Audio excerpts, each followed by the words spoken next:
as much light as solid form, bearing crystal goblets on a silver tray. I watched it pass, my gloved fingers curling. Of all the things I disliked about my new home in Vienna, from the overwhelmingly ornate buildings to the excessive formality, this new fashion of hiring inhuman beings distressed me most. I had not freed the creatures from the binding for them to serve as ornaments for the nobility. Praetheria, the scientists called them now. Praetheria for the non-scientists, for those who did not simply call them monsters. "Do you make a long stay in Vienna?"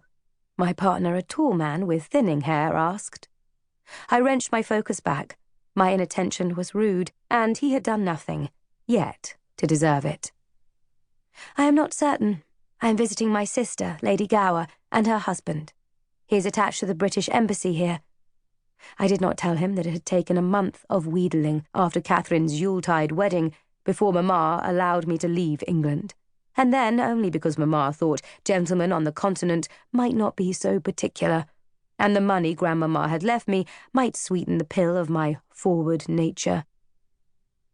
My chimera nature, the dual souls fighting for dominance inside me. But Mamma knew nothing of that. I shivered, wishing abruptly that I had not come. I did not want to dance with strangers, to make small talk with snobs. I wanted to be in Hungary, among my old friends, walking alongside the Duna River, with Gabor. But this was part of the deal I had made with Mamma when I left England.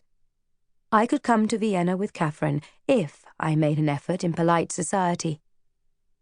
My partner asked another question, and I answered mechanically, my mental image of Gabor's dark eyes and warm smile dissolving. I searched out the creature again, now on the far side of the room. I wondered what it was.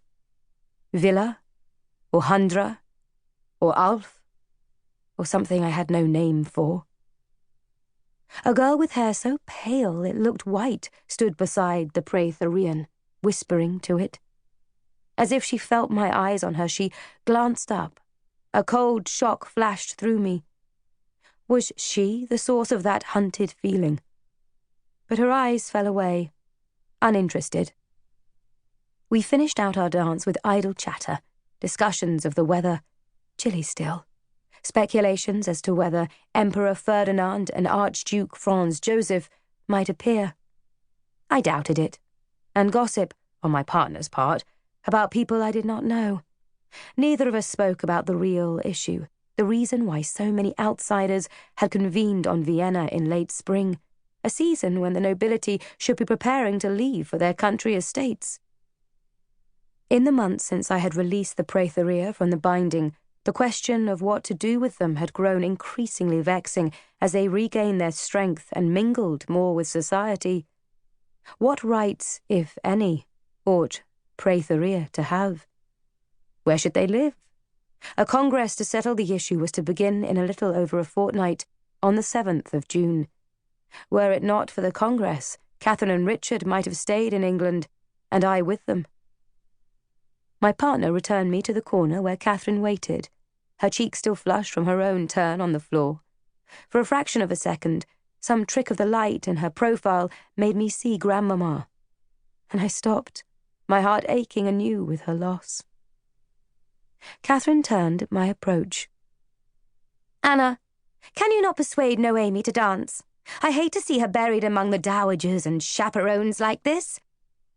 My cousin Noemi shrugged, her fingers flickering upward to brush the glimmering pelican of her soul sign, and then linger on the filigree cross she wore. Matyas's cross. "My brother is but 8 months dead, Mum. My uncle bid me come, but I do not wish to dance." Her hands dropped to smooth the lavender folds of her skirt, and my heart fell with the gesture. Noemi would not have abandoned the black of deep mourning without pressure from her family. I am no longer certain of my steps. Once Noemi had loved a dance, as had I. The revolution and Matyas's death had changed us both. Luminate magicians had smoothed her blistered skin to